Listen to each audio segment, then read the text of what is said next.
Children, मैं कल आपको स्पर्श ये संचयन के किताब से गिल्लू कहानी पढ़ा रही थी। उसका शेष भाग मैं आज बताने जा रही हूँ। गिल्लू को जब लेखिका एक डलिया में बांध करके ऊपर लगा दी थी तो ही गिल्लू 2 वर्ष तक रहा।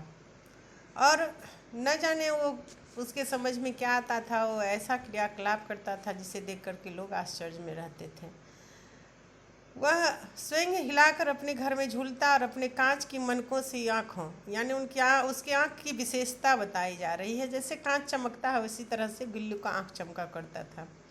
कांच के मनकों की ऐसी आँखों से कमरे के भीतर खिड़की से बाहर न जाने क्या सब देखता समझता रहता था। बाहर जो जीव जंतु होते थे उसको देखता रहता था। जैसा कि चित्र में आप लोग देख रहे हो, गिल्लू का घर बना हुआ है। लेखिका ने उसे एक हल्की सी डलिया में ऊपर टांग दी थी और गिल्लू जो है अपना क्रियाकलाप दर्शा रहा है। और लेखिका जब लिखने बैठती थी तो गिल्लू लेखिका का ध्यान अपनी ओर आकर्षित करने के लिए कुछ अलग अलग क्रियाकलाप करता रहता था। वह लेखिका के पैर पर आकर के सिर से पर्दे तब पर चढ़ जाता, सर से पर्दे पर चढ़ जाता यानी तेजी से पर्दे पर चढ़ जाता था, फिर उसी तेजी से उतरता था। और उसका यह दौड़ने का क्रम तब तक चलता था जब तक लेखिका उसे पकड़ने के लिए उठती नहीं थी। यानी लेखिका के साथ वो खेल कूद किया करता था, अपना मन बहलाता था। कभी मैं गिल्लू को पकड़ कर एक लंबे लिफाफे में इस प्रकार रख देती। अब लेखिका कहती है कि जब लेखिका ये गिल्लू मुझे लिखते समय परेशान करता था तो मैं उसके साथ मुझे ऐसा ही कुछ करना पड़ता था। मैं उसे एक कागज़ के लिफाफे में बंद कर देती थी। उसके अगले 2 पंजे और सिर के अतिरिक्त सारा लघुघात लिफाफे के भीतर, लघुघात यानी सारा शरीर का छोटा छोटा जो भाग है सब उसको बंद कर देती थी लिफाफे में। लिफाफे के भीतर वह बंद रहता था। इस अद्भुत स्थिति में कभी कभी घंटों मेज पर दीवार के सहारे खड़ा रहकर वह अपनी चमकीली आंखों से मेरा क्रियाकलाप देखा करता था। जब लेखिका लिखती रहती थी तो वह लिफाफे में बंद होकर के, जैसा आप देख रहे हो, अपना शरीर निकाल करके, ऊपरी भाग निकाल करके लेखिका को देखा करता था। जब गिल्लू को भूख लगता था तो वो अपनी आवाज़ में चिक चिक चिक करने लगता था, जैसे लेखिका को यह सूचना दे रहा हो कि मुझे कुछ भूख लगी है। और लेखिका उसके क्रियाकलाप से समझ जाती थी, आभास हो जाता था और उसे काजू और बिस्कुट दे दिया करती थी, क्योंकि गिल्लू को काजू और बिस्कुट खाने में बहुत ज़्यादा पसंद था। और फिर लिफाफे से वह बाहर वाले पंजों से पकड़ कर उसे वह खाने लगता था। फिर गिल्लू के जीवन का प्रथम बसंत आया। इस तरह से लेखिका के साथ पलते पलते बसंत ऋतु का मौसम आ गया और लेखिका के बगीचे में चमेली की गंध और आने लगी थी। लेखिका के बगीचे से चमेली की गंध कमरे में आने लगी थी और बाहर में गिलहरियाँ खिड़की की जाली के पास, जब गिल्लू खिड़की के अंदर चिक चिक चिक चिक करता था तो बाहर की यानी गिलहरियाँ भी उसके पास आकर खेलने कूदने लगता था। मैंने जब गिल्लू का यह क्रियाकलाप लेखिका देखी तो उन्हें ऐसा अनुभव हुआ कि शायद गिल्लू को अब अपने दोस्त की ज़रूरत है।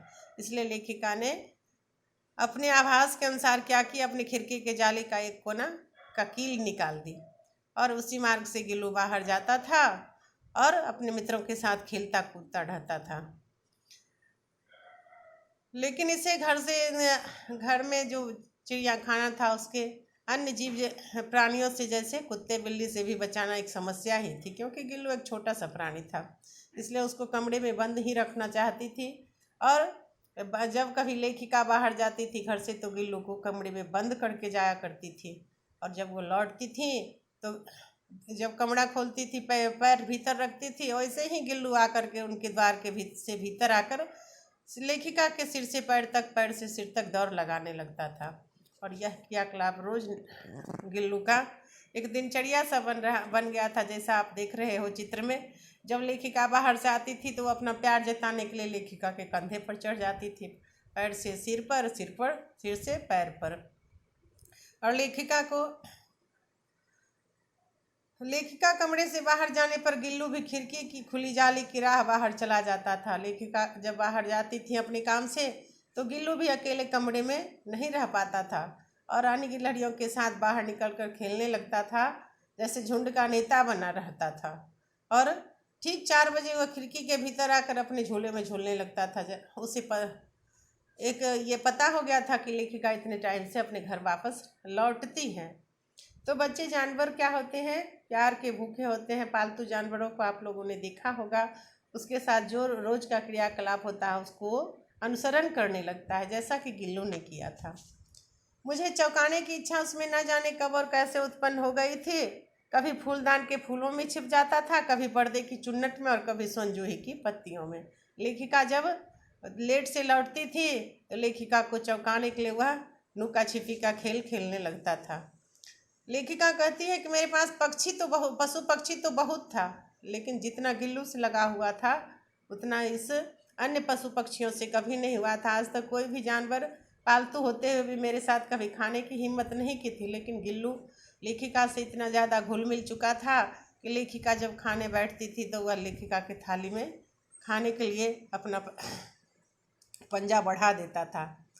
गिल्लू इसमें अपवाद था, यानी सारे जानवरों में गिल्लू ही एक ऐसा जानवर था जो लेखिका के साथ खाने का हिम्मत करता था। बाकी अन्य जानवरों को जब तक लेखिका खाना नहीं देती थी वो खाता नहीं था। उनके साथ खाने का बैठ करके खाने का हिम्मत किसी का नहीं होता था। वह खिड़की से निकलकर आंगन की दीवार बरामदा पार करके मेज पर पहुंच जाता और मेरी थाली में बैठ जाना चाहता था। बड़ी कठिनाई से मैंने उसे थाली के पास बैठना सिखाया, जहां बैठकर वह मेरी थाली में से एक एक चावल उठाकर बड़ी सफाई से खाता रहता। मैं पहले भी बता चुकी, गिल्लू को खाने के पदार्थ में क्या था, काजू और बिस्किट ज़्यादा पसंद था। कई दिन काजू न मिलने पर वह अन्य खाने की चीज़ें या तो लेना बंद कर देता था या झूले से नीचे फेंक देता था। लेखिका अगर काजू बिस्कुट के अलावे कुछ खाने देता था तो वो खाने की जगह उसे नीचे गिरा दिया करता था अपने डलिया से।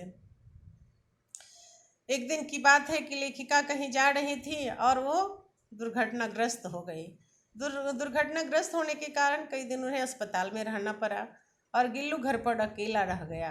गिल्लू को उसके माली देख रेख करते थे, किंतु अपनी लेखिका को न देख करके वह उदास रहने लगा था। गिल्लू झूले से उतरकर दौड़ता, फिर किसी दूसरे को देखकर उसे तेजी से अपने उसी घोंसले में जाकर बैठ जाता था। माली उसे काजू देता था, परंतु वह खा नहीं रहा था। अस्पताल से लौटकर जब लेखिका आई, झूले की सफाई की तो उसमें काजू भरा मिला, जिससे ज्ञात होता था कि उन दिनों अपना प्रिय खाद्य पदार्थ कितना कम खा रहा था। लेखिका के अनुपस्थिति में गिल्लू अपना खाना पीना छोड़ दिया था और अस्वस्थता, जब लेखिका अस्पताल से लौटी तो अस्वस्थ थी और वह लेखिका के सिरहाने में बैठकर अपने नन्हे नन्हे पंजे से उनकी बालों को सहला रहा था, जैसे एक परिचारिका यानी एक नर्स जैसे रोगी का देखभाल करता है, मानो वैसे ही गिल्लू जो है नर्स के रूप में लेखिका का देख रेख कर रहा हो। जैसा कि आप चित्र में देख रहे हो, अस्पताल से लौटने के बाद लेखिका अपने बिस्तर में लेटी हुई और गिल्लू उनके सिरहाने बैठा हुआ है। गर्मियों में जब मैं दोपहर में काम करती रहती तो गिल्लू न बाहर जाता न अपने झूले में बैठता। उसे मेरे निकट रहने के साथ गर्मी से बचने का एक सर्वथा नया उपाय खोज निकाला था। लेखिका अपने कमरे में एक सुराही रखी थी, घड़ा रखी थी पानी का ठंडा होने के लिए, जिस पर वह बैठा रहता था। गिलहरी के जीवन की अवधि 2 वर्ष से अधिक नहीं होती। एक गिलहरी अधिक से अधिक 2 वर्ष ही जिंदा रह सकता है। इस प्रकार गिल्लू को लेखिका के साथ रहते रहते 2 वर्ष बीत चुका था। उसके जीवन यात्रा का अंत आ ही गया था और दूसरा कारण हुआ कि लेखिका की अनुपस्थिति में वह खाना पीना छोड़ दिया था। दिन भर उसने न कुछ खाया।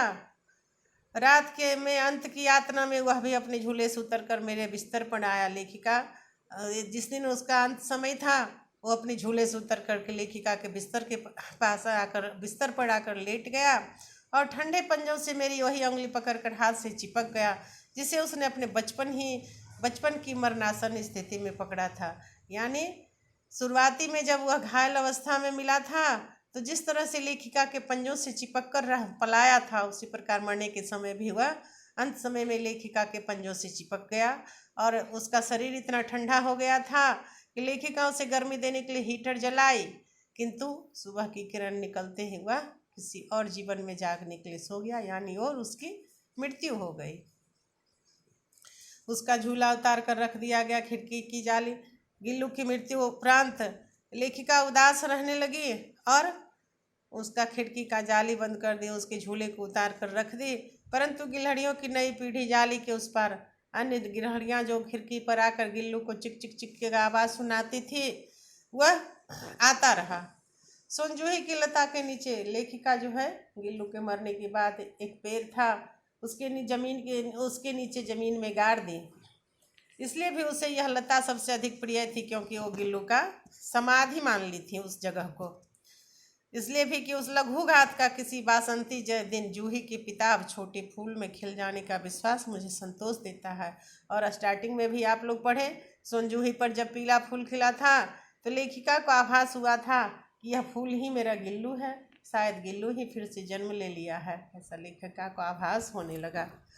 तो थैंक यू छात्र, आपने कहानी सुन ली और कहानी मैं भेज भी दे दी हूँ। किताब आपके पास होगा, पूरा कहानी पढ़ोगे और इसका प्रश्न उत्तर नोट्स के रूप में बनाना नहीं